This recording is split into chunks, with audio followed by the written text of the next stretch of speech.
come back real soon. Same place, same time, same tune.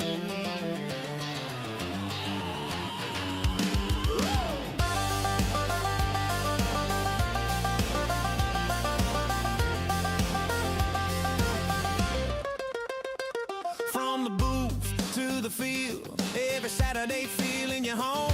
We ride that rivalry, make that living room sound like the zone. From Tiger Grouse to Rebel Crowds, every hometown heartbeat loud. Rob and Brand turning up that talk like you right there inside the crowd. SEC Sideline Sports on my mind. Rob Brown calling game time. Morning. Good morning. Get a boost to your day. Share it, like it, subscribe. Rob Brown in Memphis and Brendan down in Ocala, Florida. 100 degrees today. Well, I think it'll be 73 up here today. Winter 90. It was 90 yesterday. Wow. Winter disappeared up here. We had 8 inches of snow and ice and sleet and 2.5 weeks on the ground. And then now we're going to, well, it'll do this. We'll be building fires till early May. It's what always happens. But I'm in shorts and t-shirts. Bro. Yeah, well, I mean, it could be. And the mosquitoes will be back once that rice gets in the ground. Back. And they're the size of quarters around here. Look, got a great show today. Jordan Davis Hill, 247 Sports, and the Junkyard Dog podcast. Folks, do yourself a favor. Sharpen your mental skills. Pay attention to what Jordan says. Also, Kevin Skarbinski, one of, I think, two of the best basketball writers in the South, along with Franz Beard. Franz write that great book, The Golden Season. Kevin Skarbinski does a show on this channel, Scarbo Knows. You need to watch it. Did a great one yesterday. Auburn's going to ride or die. It wasn't yesterday. Yeah, with Stephen Pearl. Yesterday. And pay attention, folks. Kevin is going to have some great stuff to say, as he always does. And Yancey Porter will check in from Oxford. He hosts, of course, the Rebel Yell Hotline Monday nights in Memphis and all over on Sports 56 WHBQ and Super Talk Mississippi. So, look, share it, like it, subscribe. Again, we're doing this Monday through Friday, 8 to 9 a.m. Central. Let's bat off our leadoff man in the red and black, Jordan Davis Hill. And Jordan, the luxury of what the beautiful people are doing. Georgia fans don't have to be there till Thursday because dogs don't have to play Wednesday. I think Auburn's going to play tonight.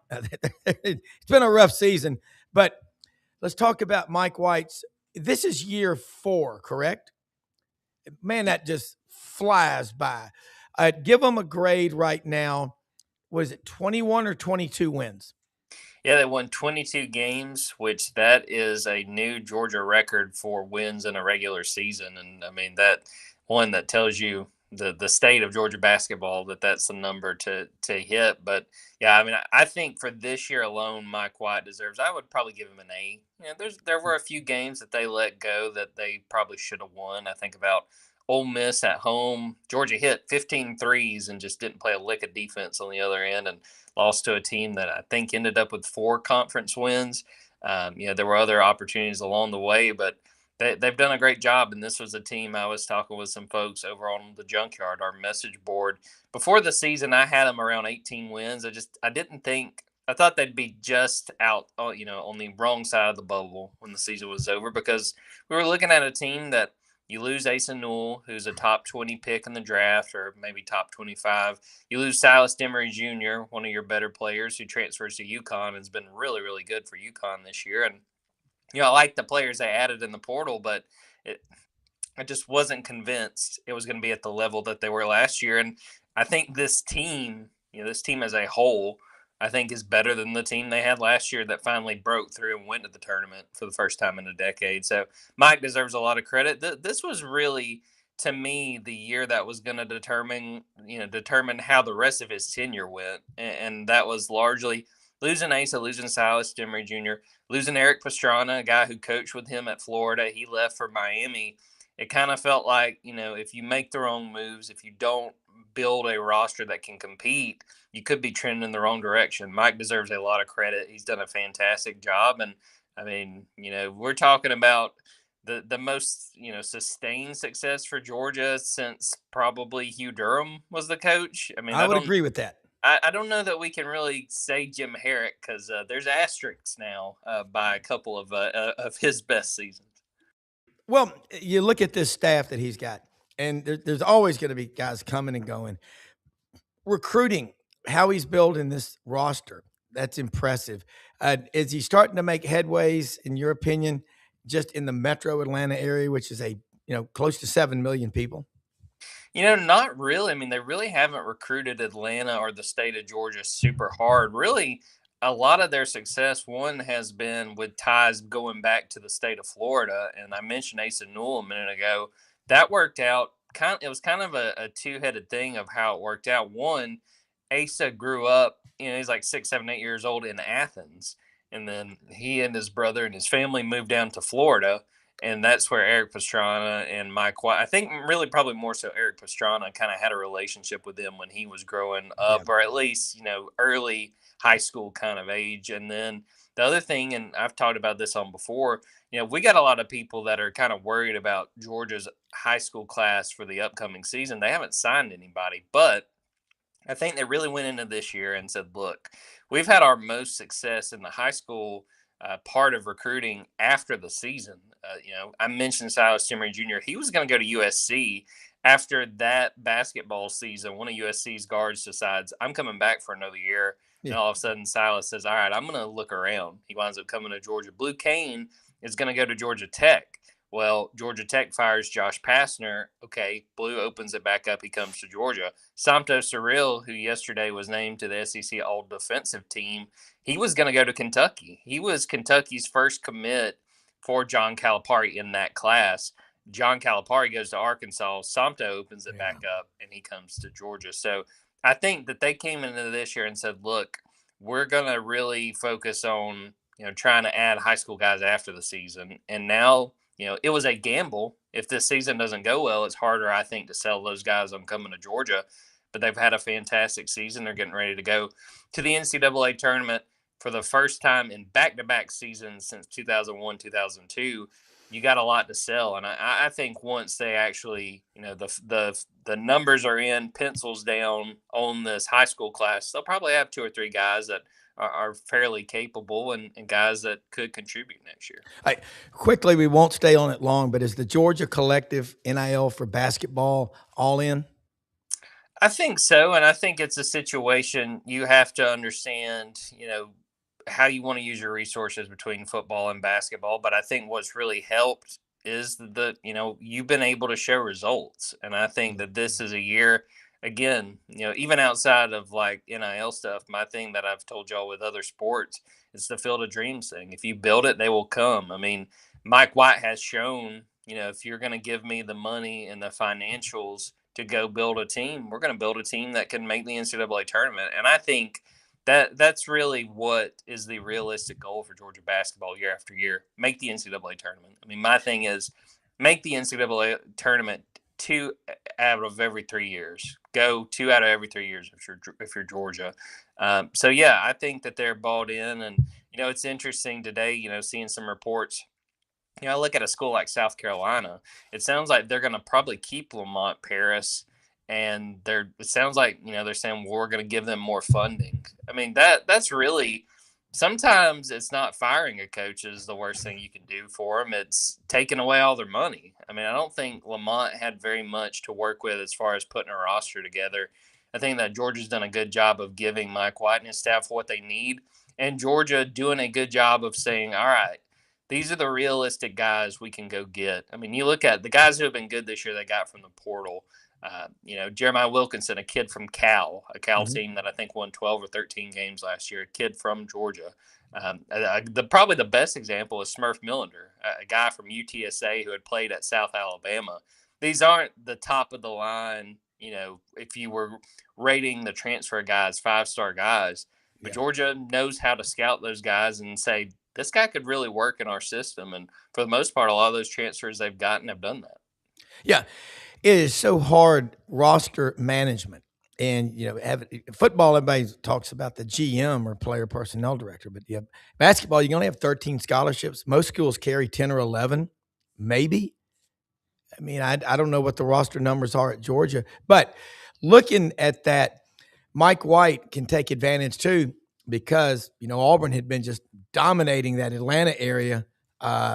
and they're struggling. So, somebody's down, it's an opportunity for you to rise up. So, all right, quickly in Nashville, is there a number of games Georgia must win to get? What's the best possible seed you see them coming out of there with, short of winning the tournament? I think a 7 seed is probably the highest they can get. Most of the projections you're seeing right now are 8 or 9, but you've seen the number of bracketology experts who have had them as a 7 seed. So, it's hard for me to sit here and say they got to get this. I mean, it's so hard to quantify. But my thought is if Georgia wins 2 games, they should feel pretty good about their chances of being a 7 seed. And their first game is either going to be Texas or Ole Miss. That's going to be the first round matchup. They split with Texas this year, and like I mentioned earlier, they lost at home to Ole Miss. Definitely Georgia's worst loss of the season. And then if Georgia wins that game, they go play Alabama. Now, they beat Alabama last week, but that was in Stegman Coliseum. You're playing on a neutral floor, it might be a little bit different. So my thought is if Georgia can win 2 games in Nashville, they got a chance to be a 7 seed, and that would be huge because right now a lot of the projections have them as an 8-9. Yeah, They still need to go win a game. They have not won a game in NCAA tournament since 2002. But if you win it, congratulations. Your reward is you go play a 1 seed. And looking at the way these 1 seeds look, I've been very impressed with Georgia. I don't see them hanging with a 1 seed. Yeah, that's a tough deal. Go win, and then thank you, sir. May have another. You're facing a 1. That's the NCAA tournament. Okay, so look at what I'm noticing a trend too is you look at Ole Miss with Chris Beard. I mean, they checked out a long time ago, but he's already said, I'm coming back next year. When you go into the portal this heavy and you get a cancer or 2 in your locker room, man, it can sink you quickly, can it? Yeah, and the biggest thing to me is that, when you remake a roster, you have no idea how these guys are going to gel together. And I think that, that's the gamble you take when you go portal heavy. When you say, I look at a situation like Auburn, and I think a new coach also has to factor into it.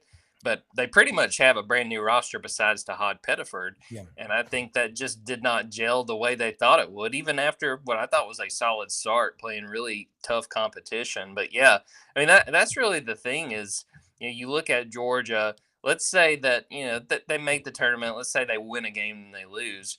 The biggest thing for a team in Georgia's spot, I think, it's kind of like football. It's roster retention. Georgia's only losing 2 seniors off of this team, but plenty of guys that probably will go in the portal. Some other guys who have decisions to make. So you're just in different spots when it comes to that. But yeah, I mean, Georgia's kind of gone into the portal when they absolutely have had to. I don't think they're a team that wants to just start over every single year. And like you said, I mean, I wrote about this earlier in the week.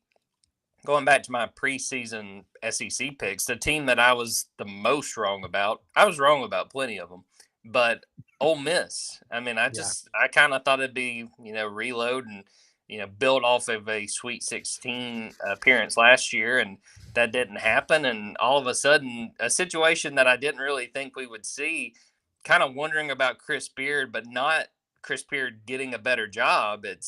Is Chris Beard going to work out in the long run for Ole Miss? Yeah, and I know Yancey's going to be on it, and he talked about it, but he's got money. They've got it, but yeah, without developing kids, and people aren't going to sit on the bench like they used to would do. So it's a different. Well, I'm not going to let it happen. I'm not going to let an entire segment with you pass without talking some Georgia football. We almost did it, but I got quickly before you go, and Kevin jumps on. Spring practice is underway. Give us a dog report. And what are you talking about on your great Junkyard Dog podcast that everybody needs to watch? And tell them how they can subscribe as well. Yeah, well, hey, you're jumping the gun. We got a week until spring practice. Let me do one thing at a time between going to Nashville and covering spring practice. But we've got exactly a week before spring practice starts. And things I'm going to be really interested in is I'll start with the offensive line. They're going to have some big questions. They've got to figure out both tackle spots. They got to figure out what's going on there. I'd say probably more so right tackle because I think Ernest Green's going to be your left tackle. And, you look to the defense, I really think this defense has a chance to be elite. I mean, they were young last year. I thought that they really got better as that season went on. And, as it is with so many teams, I think the injury bug really hurt them. Losing Gabe Harris for that Sugar Bowl, I thought he had become Georgia's best pass rusher and had been playing really well before they played Ole Miss. So it's going to be interesting. I think I'm going to be bouncing between airports and spring ball. And, I don't know how much Kirby's going to let us watch spring practice, but it's going to be fun. But I appreciate y'all having me back on. Dogs247.com, Junkyard Dogcast is the podcast. We'll do another live one, 12 p.m. Eastern time, 11 a.m. Central today. And yeah, busy time of year. There's probably going to be some writing from some airplanes and some checking in on what's going on back in Athens as I'm following the basketball team. But it's a fun problem to have, and appreciate y'all letting me come on here and talk about it. Oh, always. And look, and more power to the Charger too. I got this battery pack that they gave us all at the Ducks Unlimited dinner a few weeks ago. It's the size of a cell phone. You charge it up, then you can be out in the middle of nowhere. It'll charge multiple phones and go for days. So got to have that. But look, all of you coming up. Rob's been in the TikTok shop. Yeah, no, I have not. But they gave them to us, and I took mine, and they really work. But anyway, Jordan, thank you so much. We'll see you next week, and good luck in Nashville. Thanks, guys. You bet. Scarbo knows Kevin Skarbinski. I was watching that podcast you did last night. Audrey was watching something on Netflix, and she goes, "Would you turn that down?" I said, "It's Scarbo knows," and she goes, "Oh, that's okay." She loves you. She goes, "He's been with us from the beginning, man." But how you doing?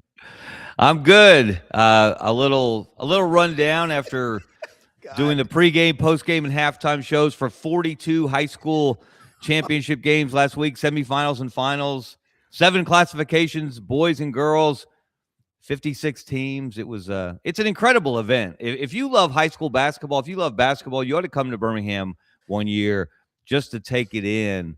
You'll see great players that are going to play in college, and you'll see others that will be playing their last high school game and will never play competitively again. And it's just really, really special. Well, we were down in Fairhope over the weekend to see John Hartwell and Yan Cowart. And I'm going to tell you one thing. That state is on fire right now. Supposedly, Meemaw, the governor, Kay Ivey, is going to let junior colleges play football. And then basketball. We watched the Iron Bowl of basketball at this little, bar. And there was a bunch of Auburn and Alabama fans in there, of course. And, boy, it was weird to watch. And I think your podcast was on point. You always are. And folks, if you didn't hear what Kevin just said, last week he watched 42 high school basketball games. That is true grit journalism. Just called them, though. Yeah, called them. Called them. He didn't just watch them. I didn't call. I wasn't doing play-by-play or analysis. I was the host for the broadcast. So every pregame, postgame, halftime, I was on the air. The toughest part is just familiarizing yourself with 56 different teams. Wow. Because that's how many teams start the week. And you have 2 semifinals and a championship game in each classification, boys and girls. And Alabama was the first state to bring every boys and girls team here for the semifinals and finals. Back in 94, I believe, they started doing that. And they alternate girls games and boys games. And it really shines a light on both. And it just, the atmosphere, to see small communities like Asheville, which is in St. Clair County, just fill the gym. I don't think there was anybody left in Coleman or Oxford on Saturday when they played in the 6A boys championship game. Yeah, they didn't fill the place, but they had to open up the upper deck. It was just an incredible crowd, and really the crowds were incredible all week. Well, did you think about getting Hall's lozenges as a sponsor for your throat? I mean, that is so impressive. All right, so I heard and watched the podcast last night. Scarbo knows on this channel. Wow. Stephen Pearl, tough situation he was put into. I'm not making this up. Everybody watching that game down in Fairhope Saturday night was saying, God, his body language, because I said something and everybody said, yeah, he just looks, he's not like his dad, and everybody's different. But man, his father would not micromanage, and he was more encouraging. He was intense, but Stephen just looks like, oh, the defeated man. I'm not saying he's Hugh Freeze, but Hugh Freeze always looked like He was waiting for the other shoe to drop. There are 3 things I cannot stand people to be, negative thoughts, late, okay, and that they don't believe they're going to win. And he doesn't look like, and I know he's got some problems on that team, and I want you to get into that quickly. Then we're going to go all over the SEC because and then Yancey will join us later. But, man, you have a way of getting to the point. Well, to me, the bottom line is he's learning to be a head coach. And that is a hard task in the SEC right now, because this is something Mark Pope has dealt with at Kentucky.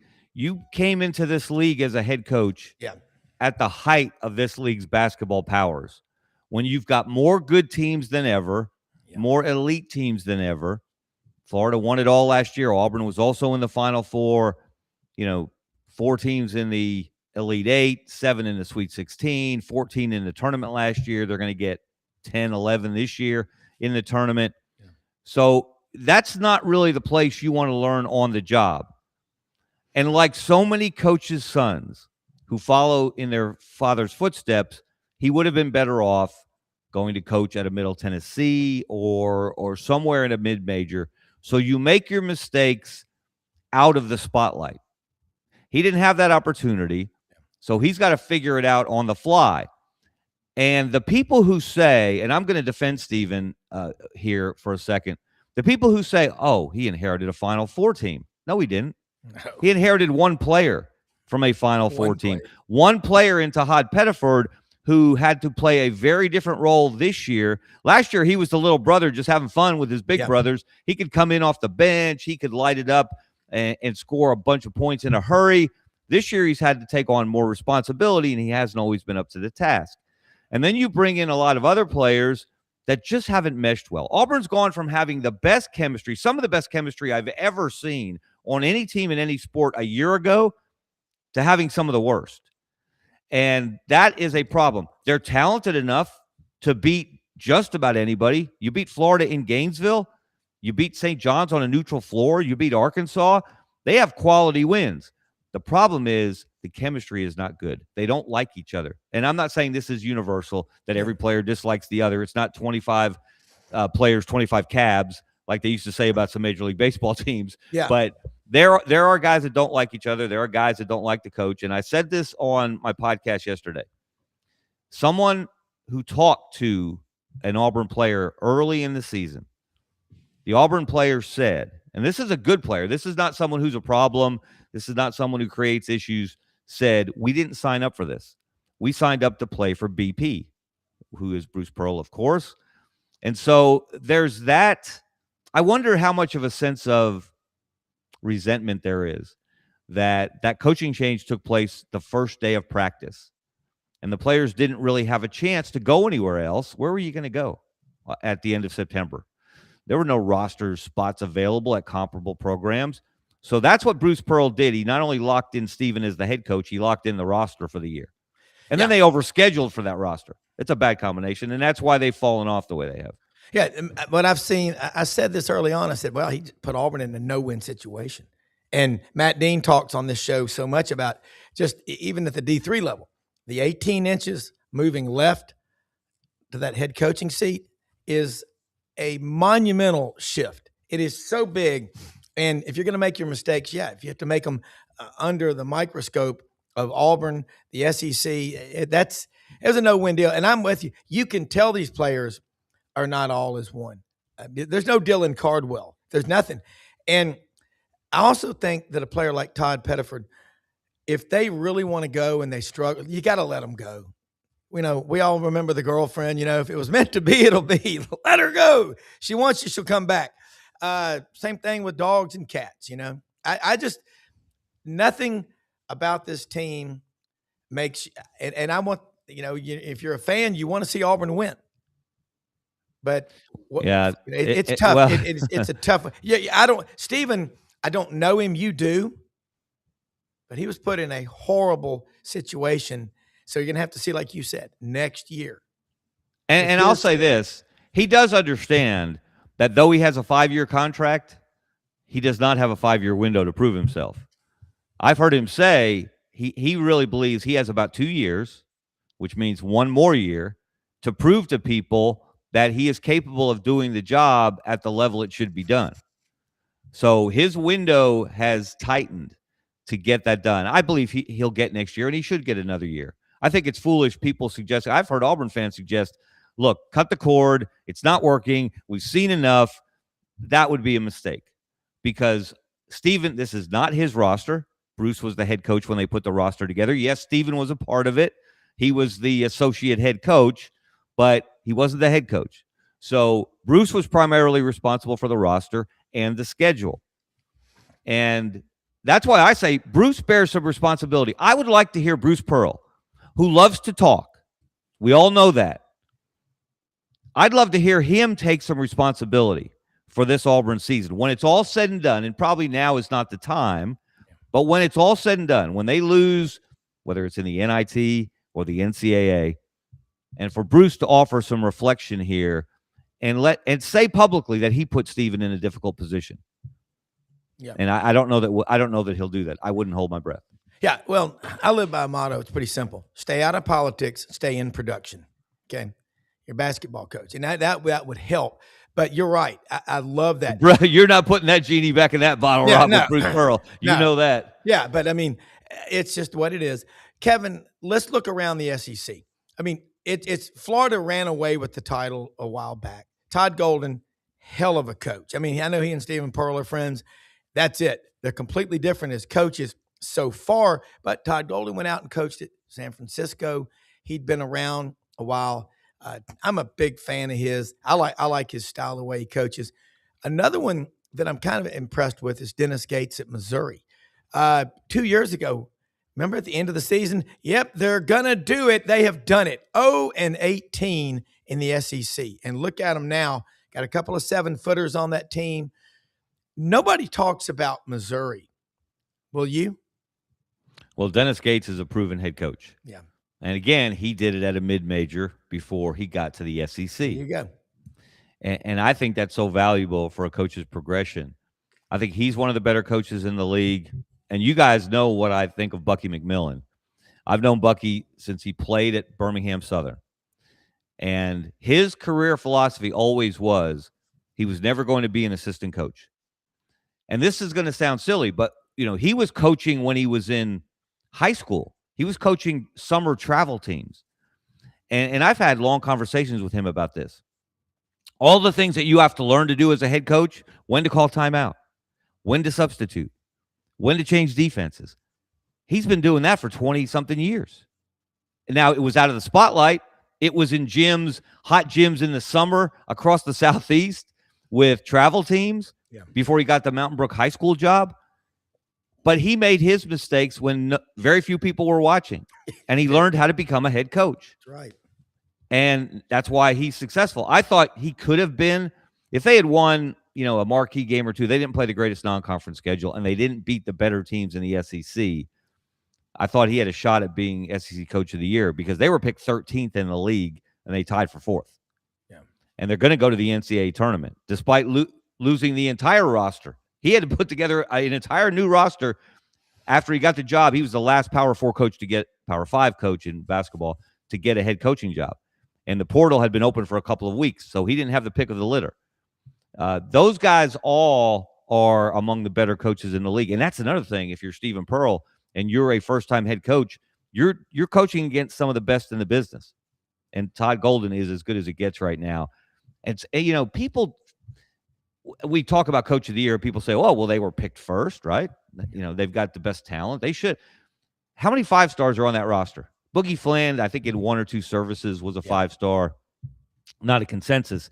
But he developed those guys. First of all, he identified those guys. Thomas Houck, Alex Condon, Ruben Chinyelu. Those guys now are not what they were when they got to Gainesville. Correct. That's coaching. That's development. And you talk about chemistry. You watch those guys play, and look, it's fun to win, right? It's fun to win by 20, 30 on a regular basis. But they just enjoy playing with each other. And you could see it even at media days. I said this, Ruben Chinyelu could be a diplomat. He could be an ambassador. He could be a prime minister. He's one of the most engaging people I've ever interviewed in recent years at SEC media days. And you see it in his face. You see the joy he plays with. the effort. You see the intensity that those guys play with. Yeah. That there's something special about that bunch. You talk about chemistry, they've got it. And that's why, guys, I don't care what the bracket looks like. I don't care who they're matched up with. I'm going right to the end of the bracket to start when we get it on Sunday. I'm putting Florida in as the national champion, no matter who they play. That's how much I believe in that team. Yeah, I rode Florida last year. Too. I predicted they would play Houston for the national championship, win by 3. I don't have a crystal ball, but that was as close as I've been in a while. But I'm with you. Those guys love and care about each other. And if you don't have buy-in on a team that you're in, have each other's back, it's obvious. Okay, so looking around the conference, and you just let her rip, who are some teams that you think have got to win in Nashville 2-3 games to get into the tournament or to improve their seed? We already talked about Georgia maybe going to a 7 or 8, because if you're an 8 or a 9 and you win, who do you play? Number 1. Yeah, you don't want to be a 4 or a 5.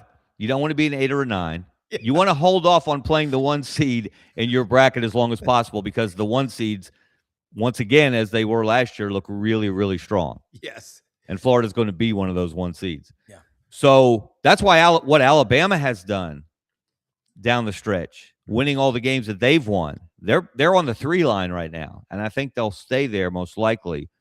So that way you don't play the 1 seed till the Elite 8. Mm-hmm. Alabama can make a run. And you talk about coaching. Nate Oates has done, I don't know if enough people, a lot of people don't, let's just start with this. A lot of people don't like Nate Oates for different reasons. But he is as good a basketball coach as there is in the SEC. I'd put him right up there with Todd Golden. Yeah. You can't beat Todd Golden, so maybe we got to give Todd the edge there. But Nate's had more all SEC first teamers than anybody since he's been in the league. He's had 7. I think Florida's had 6. Arkansas and Auburn are right behind with 5. Tennessee's right there. They may have had 5 or 6. But what they've done with a guard-heavy lineup and really only one true big in Aiden Sherrill has been pretty spectacular. And I think they're dangerous, and I think they'll make another run in the tournament. They don't have to do much. They don't have to do anything really in Nashville. They're in the tournament, and I think they're pretty much solidified as a 3. But you look at a team like Kentucky. Kentucky needs to win. Just for the psyche of the Big Blue Nation, first of all. For those people who are ready to run Mark Pope out of the state, those people that embraced him when he got there because he's a former player who played on their 96 national championship team. But that team, I don't know what's going on with that team. They're talented enough that they've won big games, but there's something missing there. And I think part of it is Mark Pope's coaching, in-game coaching. He's got a long way to go to be one of the better coaches in the country when it comes to making game time decisions. Yeah. They've got to win some games. Auburn clearly has to win some games. They might have to get to Saturday. Yeah. It depends on what's happening with the rest of the bubble, which is really weak. And Auburn has an advantage because they've got quality wins that other bubble teams don't have. Yeah. Who else? Tennessee's interesting to me. Yeah. Obviously they're in the NCAA tournament. That's not a question for them. But how healthy is Nate Ament going to be? He's such an important player for them. He's so explosive. Saw him score 29 against Alabama in Tuscaloosa when he was healthy. Of course, he had that unfortunate injury against Alabama later in the season in Knoxville. That's a team to watch because they play the kind of game that will win you games in the NCAA tournament, but hasn't proven to be able to get you to the Final Four. Rick Barnes hasn't gotten the Vols there. The Vols have never been to the Final Four, which is kind of surprising when you think about how successful their program's been over time. Yeah, it is. And the conference as a whole, we go last year, record year, 14 teams, only 2 that did get in last year, South Carolina and LSU, and they're just continuing down their death spiral. It is awful to watch. And again, I agree with Kelly Leak asked this question on this comment thread. How many of these Auburn players will be back next year? Hopefully none of them. It's my opinion. No. Hold on. Tap your brakes there, Rob. I'm kidding. But Sebastian Williams-Adams, you want him back. Yeah. Elijah Freeman, you want him back for sure. Kevin Overton could come back. Yeah. And I think he has matured and really stepped up down the stretch. I think he would be an asset to bring back. I would be surprised if Pettiford comes back. I don't know that. I'm not reporting that. Yeah. That's just my instinct tells me he might be better off going somewhere else. But you'll have just a small group of players come back. And again, you're going to have to rebuild a large chunk of that roster. And now we'll find out more about Stephen Pearl as a personnel manager, which you have to be as a head coach as well. Yeah, and I do think he deserves another year because of the situation. And you wait until the first day of practice and you drop this bomb, it's time. It was all about Bruce, not, hey, we're going to do that. I mean, that's a story unto itself. But I think he definitely needs to be given another year. As far as John Cohen as the AD at Auburn, what kind of job is he doing? Well, it hinges on one of these coaches that he hires having some sort of success, not a modicum of success, but a lot of success. Kentucky fans, they're livid. You're right. If they spent $22 million on basketball this year, that's more than the $20.5 million rev sharing. And, you look around the league, other than Kentucky spending 22, Florida, I think, was under 9 is what we've been told, if it was that much. But they developed those players, and those guys don't want to leave. Thomas Hawk is from Pennsylvania. I'm not sure he was rated maybe a 2. We could talk all day about what Todd Golden's done. I had another one I got to ask you about in the SEC. How many coaches do you think won't be back? Is Chris Jans walking the Green Mile in Starkville? I think there's a good chance that there will be a change there. That's the best thing. The best news I've heard for Auburn is that Mississippi State, from people I talk to that know that program, is pretty much ready to lock up the lockers and put the balls away and go home for the summer. So I don't know how motivated those guys are going to be. Although, of course, Josh Hubbard did drop 46 on Auburn a couple of weeks ago. 30. They'll play the game of the year tomorrow. Auburn is the elixir for perimeter players and their 3-point shooting, because team after team has shredded Auburn from the arc this year. No one more so than Mississippi State with Josh Hubbard in Starkville a couple of weeks ago. But yeah, I think. I don't know that he will definitely be gone, but look, he's well regarded in the industry. He'll get another job. He may leave for another job. That may be the way the parting happens rather than them dismissing him. That's one to watch. Obviously, LSU, I think that's almost a certainty with Matt McMahon. I think South Carolina, that's another dicey one. Those are the most likely, I think, those 4 to see coaching changes this year. And money-wise, it's just football sucks up all the oxygen in the room, meaning it takes the bulk of the NIL money. And we talk on this show, Jason Caldwell, look at women's basketball. I mean, Jason Caldwell made a point a few weeks ago, AU Undercover, one of the best from Sylacauga, the marble capital of the world. But he said, you may only have 4 or 5 women's programs in the SEC that are truly competitive, that being South Carolina, Tennessee, LSU, and you've got to think. Tennessee's dropped off, certainly. Yeah, Tennessee's dropped off. And then they're not happy with Kim Caldwell in Knoxville. No, they're not. And you've got just, I say 4 or 5. The rest of them, it could potentially become glorified church league, parochial prep, rec ball. I mean, because the interest, you can't make people watch what they don't want to watch. And it is just a tough sell. Kevin, is it fair for me to say maybe in 5 years, schools in the SEC that have 20-plus sports might be down to 6 or 7? I'd say that's a possibility. Although Greg Sankey did emphasize, he was on with Feinbaum yesterday talking about that roundtable, that dog and pony show that's going to accomplish nothing from last Friday. Oh, yeah. If you wanted to know my opinion on that. Please tell us. That was a waste of time. It really was. Yeah, it was a bunch of photo opportunities, I guess, if you wanted to rub elbows. I'm not sure why you would want to rub elbows with some of those people that were there, but a bunch of people did. I lost my train of thought there. That's easy to do. Yeah, thinking of that mess. Look, when the president has clearly no clue, drops a hint that he might want to go back to the good old days when the players only got paid under the table. Yeah. When he doesn't understand the Supreme Court decision in Alston versus the NCAA was not about NIL. It was about educational expenses for athletes. But the opinion of Kavanaugh basically said any other business in the country that operated the way the NCAA did would be held committing antitrust violations. So that was a useless exercise. I'm surprised people like Nick Saban involved themselves in that. I guess you can't say no if you're invited to something like that, but you have to know that just trying to frame the problem. How many times have we done that? Yeah. We already know what the issues are. Yeah, we know what different people's purported solutions are. It's time to get something done and stop talking about it and do something about it. And that's why it was. And it's not a lunch, Kevin. It's like, a 6-month retreat is going to require this. It can't.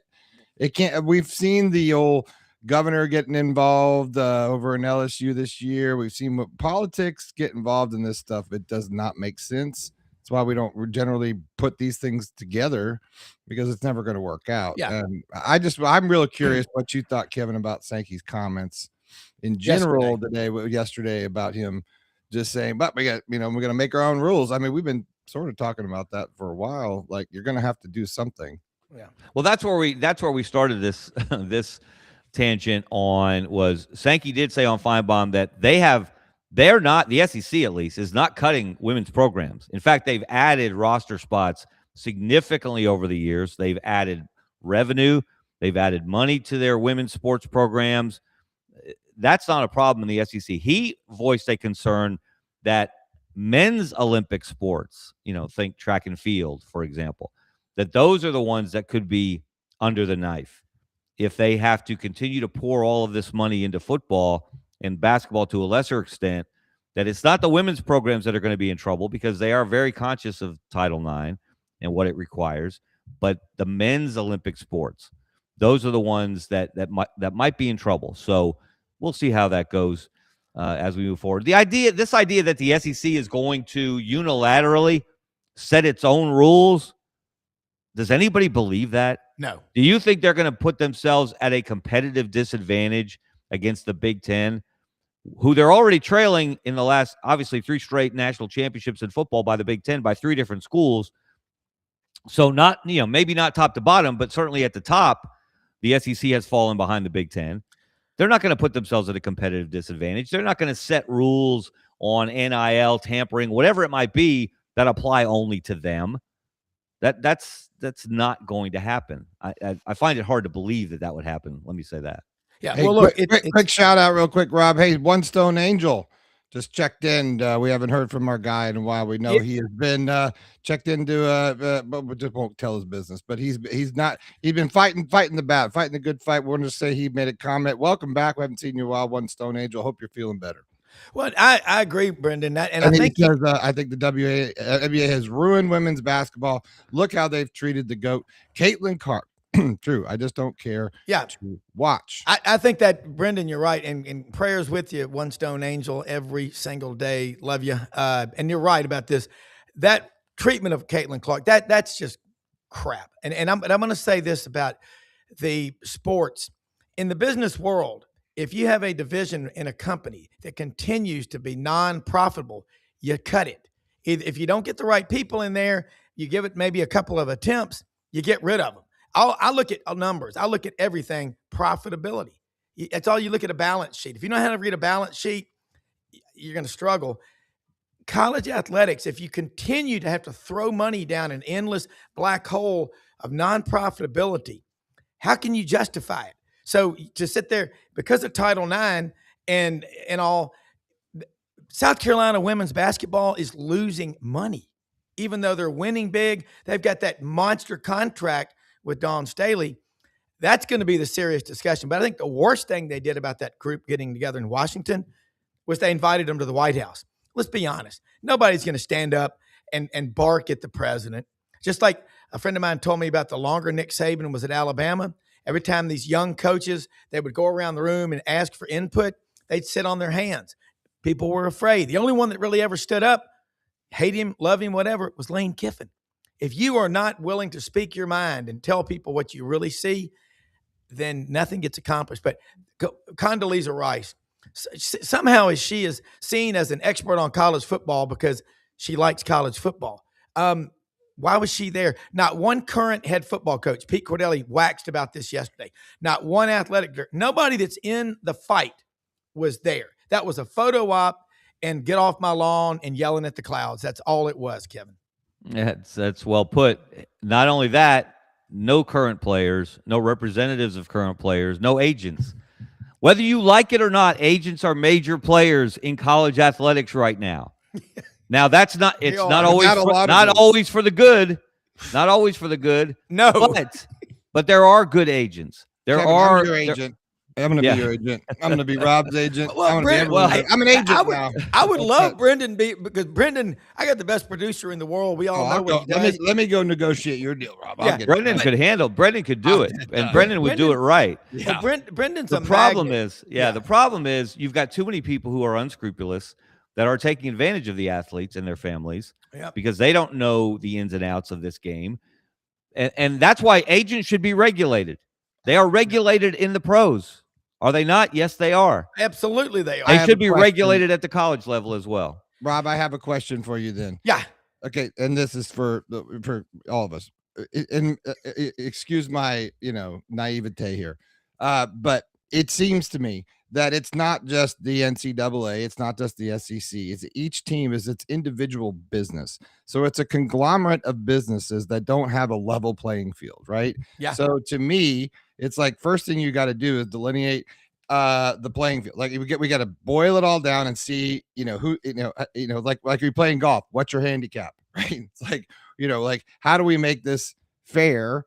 And I think Sankey's probably trying to just move the ball forward a little bit, to use a sports metaphor, but let's, it just seems to me that how do you get, that's what such a big move, to me. It's like you have, Florida and Auburn, all these major, huge brands, and, how do you get them all together to make sense and to make it fair, Kevin?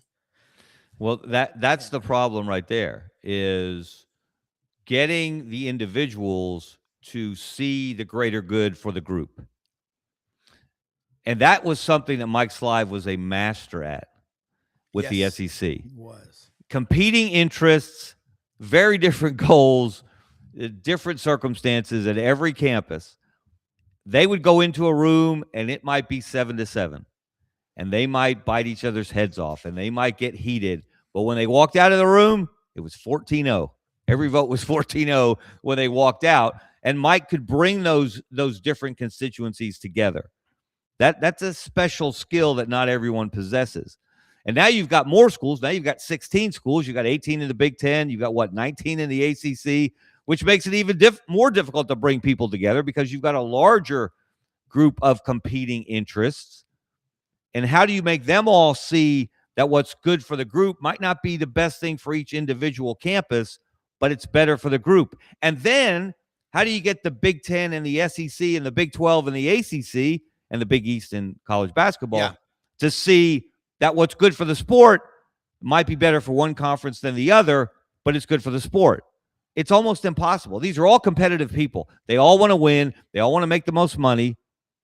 And speaking of money, I didn't hear anybody in that room. I heard a lot of people talk about what athletes are making. I didn't hear any conversation about Nick Saban making $10, $11, $12 million a year. Yeah. His last half of his career at Alabama. I didn't hear anybody talk about what Greg Sankey makes. Yeah. A lot of people have gotten rich in college athletics, but it was always the coaches. Now, again, not forever. Nick Saban wasn't making big money back in the 80s or 90s. That was a relatively recent development. But you talk about capping player salaries, capping, rev share, all of that. But nobody's talking about capping coaches' salaries. Now, you can't do it legally, obviously, but the NCAA tried that with the limited earnings coach and that they had for a while. And it was a class action lawsuit that the NCAA ended up losing because they tried to cap the earnings at $24,000 a year or something for each individual. That didn't work. So again, that's the real problem here. People don't see the bigger picture. And that's why, and I've heard other people say this, is Greg Sankey the person that can solve all of this? No. What's his job? To do what's best for the SEC. That's right. What's Tony Petitti's job? Same thing with the Big Ten. If you really want to bring these people together, you need a commissioner. You need someone who is not beholden to a particular conference or a particular school, that looks out for the good of the game, whether it's football or basketball, baseball, whatever. Yeah. Well, I asked Rick Neuheisel about that, talking to him. He's been on our show several times. And then this was at the Nick Saban Legacy Award dinner, May 7th of 2022 at The Club up on the mountain in Birmingham. I was just talking to him there. Would you want to be the commissioner? He said, yeah. You know, Rick has a law degree. Rick was going to Yale or Princeton to play football till Terry Donahue convinced him, you don't think you're good enough to come to UCLA and be my quarterback? He goes, huh? He goes, I'll see you, in LA. And he went to UCLA, rest his history. He'd be a great one. I think he'd be fantastic. Brendan knows him. He caddied for him a few times at Castle Pines. But I'm going to tell y'all something. No, I liked how when he had his recruits in, and he's just a cool guy. What? I just played some guitar and had some strippers. What? Yeah, I mean, but Rick is a cool guy that would. I think he'd be an excellent commissioner. Cool for school sometimes. Well, but I know he's from. Don't lose my number, baby. McClintock out there in Phoenix or whatever. But I think that you got to have leadership, and you look at the best companies. You have an ESOP, employee stock ownership plan. I got a friend his father built a massive engineering firm. Then he ran it, and when he retired, he sold it back to his employees, and they get work like you wouldn't believe all over Arkansas and all over the place. Take care of your men first. You're right. Pete Cordelli was adamant about that. And I was talking to Pete yesterday after the show. He's going to be in South Bend. I believe Lou Holtz's funeral is next Monday in South Bend. That's the place that there'll be so many coaches there. I wonder what the discussion will be about. Could a coach like Lou Holtz make it in today's world? Would it happen? But you think about this. You're making $12 million a year, and your employees, your athletes, they got to get something. But structure helps. I think that's a big deal. Yancey, we just got a few minutes here. We're having a discussion about. We can go long with Yancey Porter. Okay, yeah, we'll go a little bit long with you. Yancey, thank you for joining us. I know you're a busy man. Kevin Skarbinski, Scarbo Knows, is on here with us right now. And we've been talking about that photo op luncheon. The worst thing you can do is invite 32 people to the White House, feed them, give them drinks, cocktails, whatever. Nothing got done. Put a round top table with no chairs like they do in the Army, and it takes 5 minutes. Nobody wants to stand for 2 or 3 hours. But Rebel Yell Hotline, let's talk about your thoughts on that panel, and also Chris Beard and the future of Ole Miss basketball, whatever you want to talk about with Kevin and me. The panel talking about with Trump? Yeah, the 32 people.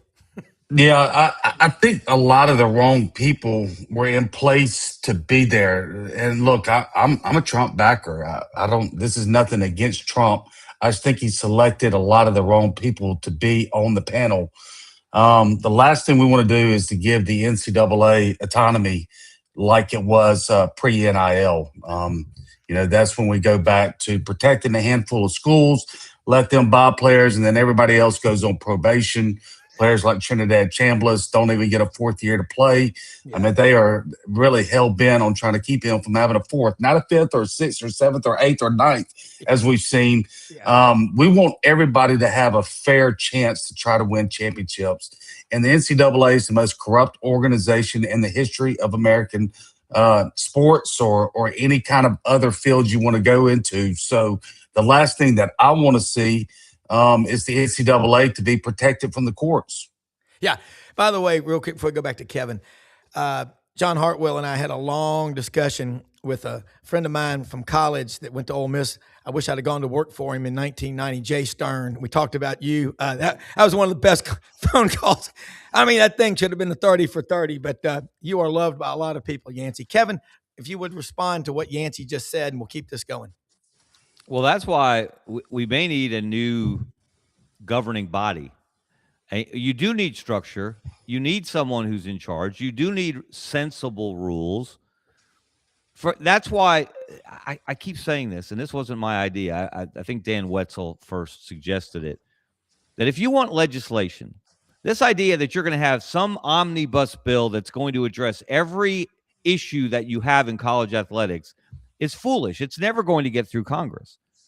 But if you had a narrow scope bill about eligibility that would allow the NCAA or whoever is in charge to set its eligibility rules, common sense rules that would apply fairly to everyone as much as possible, that has a much better chance of getting through Congress, I think, and I think a lot of people think, than, again, this idea that you're going to solve NIL and the transfer portal and eligibility and all of these things. It's just not going to happen. Yeah. And I agree with that. You have to have a governing body. We have to have some structure. But what we've seen is we've proven, again, just because I've covered Ole Miss and know this Trinidad Chambliss case so closely, that the NCAA is still the NCAA. They're still corrupt. I mean, the kid is just trying to get his 4th year of eligibility. Yeah. He did not practice. He did not play for the full season. He had multiple illnesses, and they're saying, no, you can't play. That doesn't count. Yeah, it counted as a D2 red shirt, medical red shirt, but not as a D1 medical red shirt, which is the wrong ruling to begin with. And if I saw that the NCAA was trying to change their ways of protecting the so-called blue bloods and giving everybody else a fair chance, I would say, hey, let's give them a second chance to try to govern everybody. But they're still the same old, same old. These are lifelong people that are inside the organization, and they're a cancer, and they've always been a cancer, and I don't trust them. I don't either. And I think the bottom line is it's about time for Brendan to put up our favorite photo. It's TJ Finley and his trials and tribulations, his journey. 7 years for the man from not Opelousas, but Ponchatoula, Louisiana. I mean, he's going to try to go for an 8th year. He's already got a degree in business marketing from Auburn, 3 children, hell of a career, different, than I think he probably thought it would be. There he is.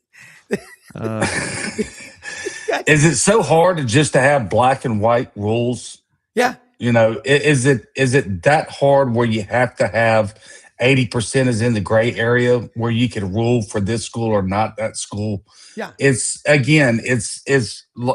you said, it's like Kevin said, let's have a governed body where you have rules in place and keep it within the rules. But I think the NCAA's corruptness goes so deep, so far, so many generations that it's impossible to be able to weed through it. So we need a new governing body, and it needs to be black and white rules, no gray, and let's run with it. Yeah. Whatever they are. You know what, Yancey? And along those lines, who are we asking to fix the problems? The people who created the problems. Yep. These commissioners who, and Greg Sankey has been on every committee, and I'm not pointing at him particularly. Well, I guess I am. He's been on every committee known to man that the NCAA has.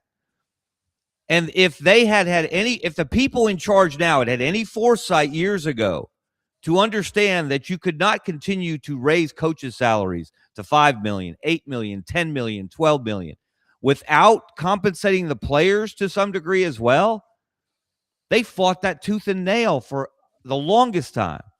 And that's part of the reason now it's out of control in the other direction. Yes. And players are making ridiculous amounts of money. They're changing schools constantly, not always for good reasons, but also coaches are kicking guys down to the curb and saying, you might want to go somewhere else. You don't fit into our plans. And so the people who created the mess are now being charged with fixing the mess, and they know they can't fix it. So what are they doing? They're throwing a Hail Mary to Congress, asking them to help and fix it. They can't fix what chance do they have to fix much of anything?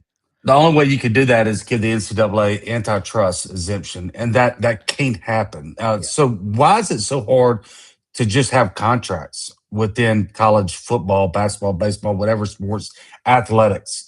And it's black and white again. Once you sign a contract, you can't transfer it to another school, even if it's a 2-year contract. We see players now doing NIL revenue sharing deals with 2 years, 3 years, whatever. I mean, a contract is a contract in any American society, business, whatever you want to do it. Is that really so hard to do?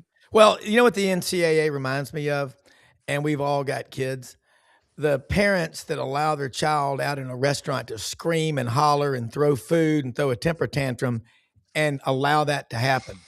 We all, at least I know growing up, I would have disappeared from the room, and that behavior would not have continued. You are they played kick the can for decades about basic health care, a pension, some type of retirement, health care, whatever. They played kick the can with it. Again, while the coaches' salaries went up here and the players weren't getting anything, legally, we all know stuff went on. It's just the way it was. But Ed Orgeron had the best comment about the whole thing. We used to walk in the back door with the money. Now we walk in the front. That's right. I mean, it's just the way it is. All right, guys, we're going to go a few minutes long here. I want to thank so much Brendan Martin, executive producer. 8 channels were live: Facebook, Twitter, YouTube. Share it, like it, subscribe. Please do that for us. You see Landers Ford over my shoulder here. Got to get the S back up there. But they're at Poplar and Houston Levy, open every day except Sunday. It is Truck Month right now. Get out there and find out what Truck Month means. 90 days before your first payment. Great deals on the interest rates. Ask for Brad Bellamy, the GM. They'll help you out. Yancey, we talked about Chris Beard earlier. I'm a big fan of his. I'm a big fan of all coaches who are intense and a little bit out there. That's just my person. I love that. It seemed like he checked out on this team, but he says he's coming back next year. Talk about the current environment of basketball, because the Sandy and the Black Pavilion, what are the names? Sandy and Joe Black that have given so much money. It is incredible, that facility down there. They've got so much going on. The collective with the Grove, Walker Jones coming from all those years, 15 years at Under Armour with Kevin Plank. They've got what it takes. I can't believe they dropped the ball this year from being that close to the Elite Eight last year. Yeah, I think Beard's learned the hard way what Ole Miss culture is about. And, let's be honest, football is 1, and there's a huge drop-off after that. And then baseball's 2 at Ole Miss, and basketball's 3. But that doesn't mean that basketball cannot get the support. But one thing, Ole Miss fans will get behind their basketball team. But once you start losing, they'll not only not go to the games, they won't even watch the games on TV. It's baseball season. Yeah. And he learned that the hard way. And they'll drop you. But it's a good truth serum, right? And Beard, I think it kind of took him back a little bit. I think they gave away free tickets for the very last home game. Literally, anybody could walk in, and it was a fourth full for senior night. Wow. Obviously, they had lost, 10 out of their last 11 games, 14 out of their last 16 games. But, Ole Miss fans will let you know as a basketball coach, you lose and we're done. And so that was a little bit of a eye-opener for Beard. I'm sure any school you start losing and the fans dwindle away, but in basketball, especially at Ole Miss, they'll drop you in a heartbeat. So he learned about that. And then the second thing, he's bringing in a couple 5-stars right now, and that's a little bit different than what he's been so reliant on the portal these last couple of years. He might be trying to get some high school help instead of going strictly all into the portal. We're going to see about that, how it develops with these couple 5-stars with these visits coming up. And thirdly, I think they've got a good base with Pinkins, the freshman there. I think he's as good as any freshman in the league. He was fantastic all season. Eduardo Klafke, he developed during the season. There's Tyler Jordan was a redshirt freshman that was 6'10", 240. Why he didn't play this season, nobody knows, but we hear He's just absolutely dynamic during practices, and he's going to be ready. So they're going to have a little bit of nucleus. They only brought back one of the 13 pieces for this roster this year. It was a complete rebuild. So they're going to have a few more pieces going in the next season. I think Beard is going to be very motivated. He's already publicly announced he's returning next year. I would be really surprised if you don't see a quick turnaround next season at Ole Miss in basketball. I echo those sentiments, Kevin Skarbinski. Scarbo knows. Watch it on this channel. One of the best podcasts in Western civilization. I appreciate that, Rob. It is. Yeah, Chris Beard is too good a coach for them to be down for 2 consecutive seasons. Although I think it does point out, I'm going to put in a plug for my guy Andy Kennedy, the job that he did at Ole Miss. I don't know that Ole Miss fans appreciated the job he did while he was there. Of course, he's the winningest coach in Ole Miss history, and now he's doing incredible things at UAB. Yeah. And the American Conference tournament is this week here in Birmingham. Don't be surprised. He's been to 4 consecutive conference tournament championship games in 2 different conferences. He's won 2 of them, and he's got a shot again, although he's got a squirrely team this year that can't shoot, can't do a lot of things right. But they win on the road. They're undefeated. They went undefeated on the road in the American Conference. Only one other team has ever done that, but they only won 2 home games in the conference. Lucky for them, the conference tournament is in Legacy Arena, not in Bartow Arena. Yeah. So looking forward to seeing Andy later in the week when they get rolling on Friday. He is a proud native son of where? Does anybody know? I know. Louisville. Yeah. Louisville, Mississippi. Not Louisville, Louisville. Yeah. Hey, we had a great AK and Beard are actually really close. They're really close friends. Yeah. I mean, I loved Louisville to Lake Titicaca, the Harley-Dixie Triathlon, 26. That was an awesome, awesome triathlon. Neshoba County Fair where you end up. Hey, guys, thank both of you so much for your time. Yancey Porter, Kevin Skarbinski. For executive producer Brendan Martin, most often we see the face of Christ in the least among us. Share it, like it, subscribe, and all of our sponsors we're so blessed to have. We'll get you guys back on. I'm going to do this again next week. This was a lot of fun. So get out today. Landers, that's Landers. The S is got to flip that back over. Landers Ford, Memphis. Also, I-240 in Mount Moriah. Open every day of the week except Sunday. And remember, they're right down the street from Hewlett and Dunn Boot and Clothing Company. Open every day but Sunday. Hempforpros.com, My Town Roofing. Take care. We'll see you tomorrow. See you tonight.